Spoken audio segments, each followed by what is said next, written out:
Hi అండి అందరికీ. Welcome to Sai Pavani recipes. నేను మీ పావని. ఇవాళ నేను మీకు సింపుల్గా ఫాస్ట్గా చేసుకునే ఎగ్ రైస్ని ఎలా చేసుకోవాలో చూపిస్తాను. ఇది మనం ఎర్లీ మార్నింగ్ పిల్లలకి స్కూల్కి వెళ్ళేటప్పుడు వెజిటేబుల్స్ లేవు అనుకున్నప్పుడు ఇలా ఎగ్తో ఎగ్ రైస్ చేశారంటే పిల్లలు హ్యాపీగా కడుపు నిండుగా తింటారండి. అంత బాగుంటుంది, టేస్ట్ కూడా ఎక్సలెంట్గా ఉంటుంది. చాలా ఫాస్ట్గా అయిపోతుంది. 5 to 10 minutesలో మనకి ప్రాసెస్ అంతా అయిపోతుంది. చాలా బేసిక్ ఇంగ్రీడియంట్స్తో మనం ఫాస్ట్గా చేసుకోవచ్చు. ఆఫీస్ కోసం కానీ లేదా పిల్లలకి స్కూల్కి కానీ దేనికైనా పర్ఫెక్ట్గా ఉంటుంది. ఈరోజు మీకు ఈ ఎగ్ రైస్ని సింపుల్గా ఫాస్ట్గా ఎలా చేసుకోవాలో చూపిస్తాను. అందుకోసము నేను ఇక్కడ ముందుగా ఒక గ్లాస్ రైస్ని ఉడికించుకున్నాను. రైస్ మెత్తగా అవ్వకుండా కొంచెం పొడిగా ఉండే విధంగా ఉడికించుకోవాలి. ఒక గ్లాస్ రైస్ని ఉడికించుకొని తీసుకున్నాను. ఈ రైస్ని పక్కన పెట్టుకుందాము. పక్కన పెట్టుకొని ఇప్పుడు గ్యాస్ మీద ఒక బాండలు పెట్టుకొని అందులో ఒక 4 టేబుల్ స్పూన్ల ఆయిల్ వేసుకోవాలి. ఆయిల్ని కొంచెం హీట్ అవ్వనివ్వాలి. ఆయిల్ హీట్ అవ్వకుండా మనం ఎగ్స్ వేసేసామంటే బాండలు కతుక్కుని పోతాయండి.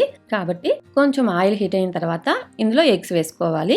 ఇలా ఆయిల్ హీట్ అయిన తర్వాత ఇప్పుడు ఇందులో నేను ఇక్కడ ఒక గ్లాస్ రైస్కి 4 కోడిగుడ్లు తీసుకుంటున్నాను. ఇందులో ఇంకేమి వేయనవసరం లేదు. మనం ఆనియన్స్ కూడా వేయనవసరం లేదు. డైరెక్ట్గా 4 ఎగ్స్ని కొట్టి వేసేసుకోవడమేను. ఇలా కొట్టి 4 ఎగ్స్ వేసేసుకోవాలి. వేసేసుకొని వీటిని బాగా మిక్స్ చేసేసుకొని స్లోగా కలుపుకుంటూ సిమ్లో పెట్టుకొని ఫ్రై చేసుకోవాలి. లేకపోతే ఎగ్స్ అనేటివి మనం తినేటప్పుడు సాఫ్ట్గా లేకుండా కొంచెం గట్టిగా అవుతుంది. కాబట్టి అలా ఉండకూడదు, సాఫ్ట్గా ఉండాలి అనుకుంటే సిమ్లో పెట్టుకొని స్లోగా కలుపుకుంటూ ఫ్రై చేసుకోవాలి. ఇలా బాగా ఎగ్గు ఒక 70-80% ఫ్రై అయిన తర్వాత ఇప్పుడు ఇందులో 1 టేబుల్ స్పూన్ సాల్ట్, కొంచెం పసుపు వేసుకొని ఇంకొక 2 minutes బాగా ఫ్రై చేసుకోవాలి. అంతా ఫ్రై అయిపోయిన తర్వాత లాస్ట్ స్టేజ్లో మాత్రమే కారం వేసుకోవాలి. ఇప్పుడు ఇందులో ఒక 3/4 టేబుల్ స్పూన్ కారం వేసుకుంటున్నాను. 1/2 టేబుల్ స్పూన్ గరం మసాలా వేసుకుంటున్నాను. ఒక 1/2 టేబుల్ స్పూన్ మిరియాల పొడి వేసుకుంటున్నానండి.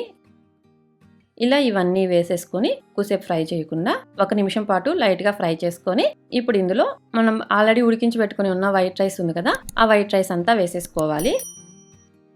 వేసేసుకొని నీట్గా వైట్ రైస్ ఎగ్ బాగా మిక్స్ అయ్యేలాగా బాగా టాస్ చేసుకుంటూ నీట్గా మిక్స్ చేసుకోవాలి.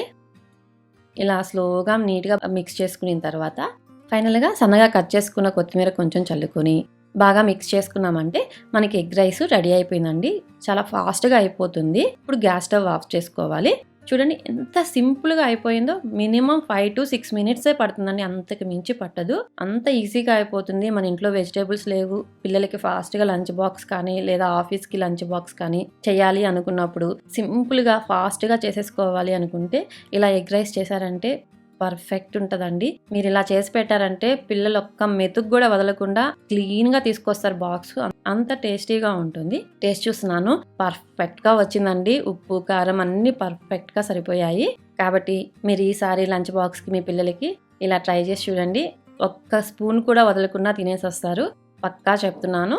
మీరు ఒకసారి ట్రై చేసి ఎలా వచ్చిందో నాకు ఒక్కసారి కామెంట్ రూపంలో చెప్పండి. మీకు కనుక నా వీడియో నచ్చినట్లయితే లైక్ చేయండి, షేర్ చేయండి, సబ్స్క్రైబ్ చేయండి. మీకు నా నోటిఫికేషన్స్ ముందుగా రావాలి అంటే బెల్ ఐకాన్ని క్లిక్ చేయండి. Thank you for watching.